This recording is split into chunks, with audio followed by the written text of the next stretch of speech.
What's up everyone, it's Kelly and today I've got another swatch review for you. So today we are talking about the LA Colors Boho Chic collection for summer 2022. So we've got 8 new polishes, all of them are in a cream finish, and I'm really excited to share them with you. If you haven't heard of LA Colors before, they are a drugstore / dollar store nail polish brand. They are vegan, meaning they do not use any animal derived ingredients, and they are cruelty free, meaning they do not test their products on animals. They're a really inexpensive brand and they're pretty easily accessible, but they're actually pretty good quality, especially for the price you get, so I am a big fan of them. One thing to keep in mind about the polishes, you'll notice if you look at the bottle, it says gel in giant letters across the front of it, and then in really tiny letters underneath it, it says gel-like polish. So this is very misleading, and I want to say this is not a gel polish. This is just a regular nail polish that dries by air. It doesn't require UV or LED lighting, and this is actually something that's a little bit of a pet peeve of mine when it comes to nail polish brands. A lot of times brands will advertise products as gels that don't require a lamp, and that's just not true. If it's a polish that doesn't require a lamp, it's not a gel. And I think that just ends up confusing people because then people avoid polish that they think is gel because they don't have a lamp to dry their nails with. You know what I mean? So I just want to clarify, this is not a gel polish. One easy way to tell if a product is actually a gel, if you can see the color of the nail polish through the bottle, then it's not a gel. Gel polish does dry by curing under a light. So if you have a bottle that's clear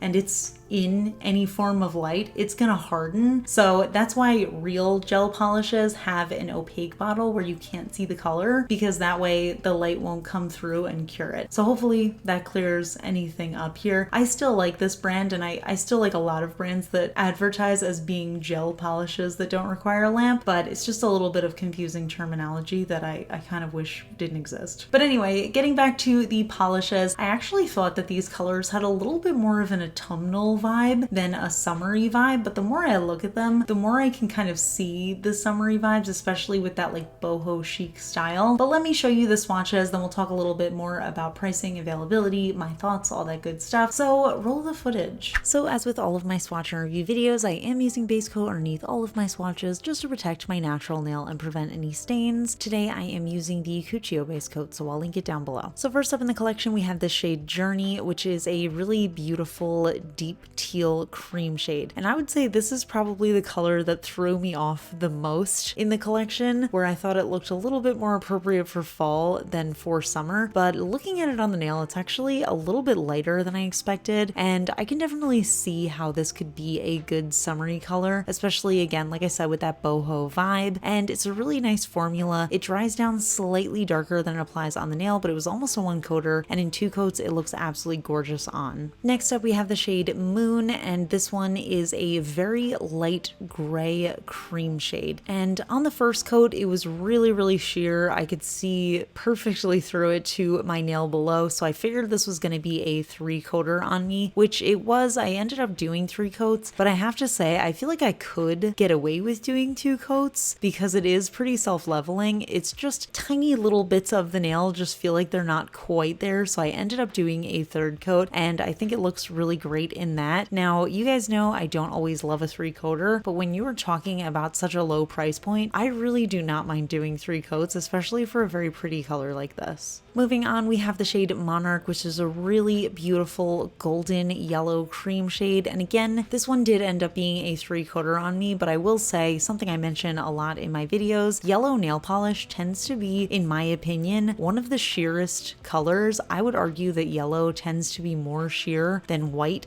on the nails, so I am very used to doing 3 coaters. Now, that being said, I thought that this one was pretty opaque, especially for being a drugstore polish and being a relatively difficult formula, which I think yellow tends to be, but I was really impressed with it. I think it looks really nice. It's a really beautiful summery yellow shade. Next up, we have the shade Horizons, and this is a really pretty, fun summery shade. This one is sort of a peachy, salmony kind of orange, and it was a little bit bit sheer in the first coat, but I did end up getting full coverage in 2. Now with these polishes, just something to keep in mind, I have pretty short nails. If you have long nails, 2 coats might not be enough for these. It's still a relatively thin formula, but I am able to get full coverage, so if your nails are my length, you can probably do 2 coats for most of these. But yeah, look at how bright and summery this color is. I love it. Next up, we have the shade Wildflowers. This is a really gorgeous one. It's a very pinky toned red cream, and as you can see, this one was incredibly opaque. It actually ended up giving me 1 coat coverage, so it fully covered up my visible nail line in that first coat, which I think is very impressive. Now, I do think that red and pink polishes tend to be the easiest formula, so I wouldn't expect it to be a difficult one to get opaque, but still, I was really impressed. If I'm in a hurry, I would totally wear this in 1 coat. Moving on, we have the shade Western Boots, and this is a really fun one. It's this sort of reddish, medium brown beige kind of color, and again, a really opaque formula that we're working with here. It was pretty much 1 coat coverage. There were some areas that were a little bit less opaque than others, but on that second coat I got really nice coverage, and this was another one that did end up drying slightly darker than it applied onto the nail, but it's a really pretty shade. It's a very nice neutral color, but it has a lot of warmth to it and a lot of that pinky reddish undertone, so it just looks really nice. I think this is a very universally flattering color. Moving on, we have the shade Rose Quartz, and I always get really nervous with colors like this, especially in a drugstore formula, because they tend to either be really milky or really chalky and patchy. And this one, I was able to get full coverage in 3 coats, but I don't think I would recommend this one if you have long nails. There are definitely more opaque formulas in this color that I think are a little bit better than this one, because it was definitely only barely there in the 3rd coat. So you might also notice there is 1 bristle that's just sticking straight out. Whenever that happens, but the brush itself is still pretty much fine, I usually just take a little manicure scissor and just cut off that 1 stray bristle, and it really doesn't give me any issues. But most brands will give you an exchange or give you a replacement brush if you have a wonky brush. Just something to keep in mind. And last but not least, we have this shade Dreamcatcher. It's a really soft lilac purple cream shade, and this one actually has a little bit of a jelly-like formula. So you can see it was kind of sheer in that first coat, but it was not patchy. It was pretty smooth across the nail. I also think that this formula in general is pretty self-leveling, so even if you aren't particularly careful with application, as the polish dries, it's gonna level out and give a nice even coat on your nails. So it's a pretty beginner-friendly formula. But yeah, I thought this one looked great in 2 coats. It's a really nice soft purple color. So here are all of the shades together, and I think they actually really make a beautiful color story, especially that top row. I think they're just very interesting, fun colors. At first, I was a little bit conflicted, but looking at them all together, I can definitely see the inspiration, and I really like all of them. So those are the polishes, and overall, I really enjoyed them. I think in general, I'm a lot more forgiving of very inexpensive brands like drugstore and dollar store brands, because on the one hand, I really appreciate the accessibility. I love being able to find good polishes at a low price point where anybody can really purchase them. And I also think I'm a little bit more forgiving because to an extent you get what you pay for. If you're only paying a couple of dollars for a polish, you don't really expect it to be the best quality that lasts forever. So I do definitely keep that in mind when I'm using them. One thing about LA Colors, I noticed that the brushes can be a little bit wonky. They tend to be wide and flat, but sometimes the bristles get a little splayed out. I don't think it makes it too difficult to work with. Usually I can just kind of wipe off any excess polish and kind of form the brush a little bit better so it doesn't mess up so much. But I don't think that happens too often, but it's definitely something that I notice more with less expensive brands, is that their quality checking is just a little bit lower. But one thing I really do like about LA Colors, especially as a person who keeps my polishes in drawers, I love that they always match the cap of the bottle to the color of the polish. So I never have to like pick up the polish and see which one I'm looking for. I can always tell from the cap of the bottle, which I think is really fun. I actually wish that all brands just did that. So these polishes come in 13 milliliter bottles. I get mine from HB Beauty Bar, and there they retail for $3 USD, and you can also use the discount code KELLI to get 22% off your order there. So I'm gonna link that down below. But yeah, that is it for my thoughts on the polishes. I'm curious to hear what you think. Did you pick up any of these? What do you think of LA Colors in general? Leave it all in the comments. We can chat about it. If you enjoy my swatch and review videos, please give this one a thumbs up. It lets me know I'm doing a good job. And if you're not already subscribed to my channel, please consider subscribing. I put out new videos every Tuesday, Friday, and Sunday. I also have a podcast that is up on all streaming platforms. It's called It's All Geek to Me. It's not nail polish related, but it's a lot of fun. I post a new episode every Thursday, so I'm going to link that down in the description if anybody's interested. And I also have a vlog channel where I show a little bit more behind the scenes. I have a lot of exciting stuff coming up, so if you are interested, I'll link the vlog channel up in the cards. I definitely recommend subscribing to that as well. And of course, a huge shout out to my Cosmic Admirals on Patreon, Amanda M, Rocketman's daughter, and Paula. I really appreciate your support, and I'll see you all in my next video.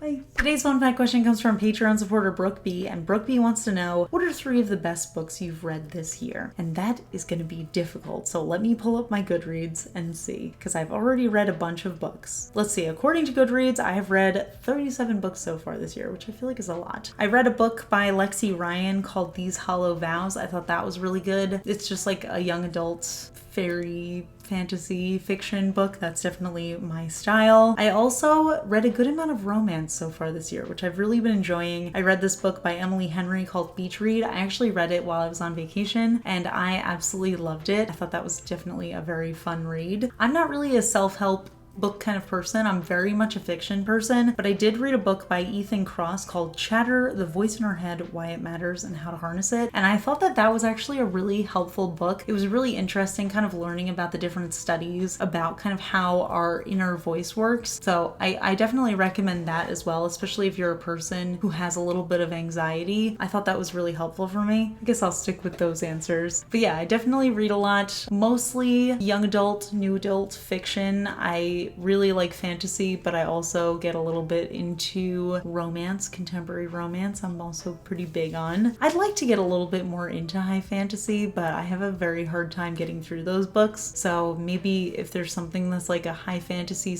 / romance that anybody wants to recommend, you can leave that down in the comments. But yeah, that is it. If you got this far in the video, when you're leaving your comment, also let me know your favorite book that you've read in 2022 so far, or a book that you've read recently that you really enjoyed. Just leave it in the comments and we'll chat about it. And I will see you all in my next video. Bye.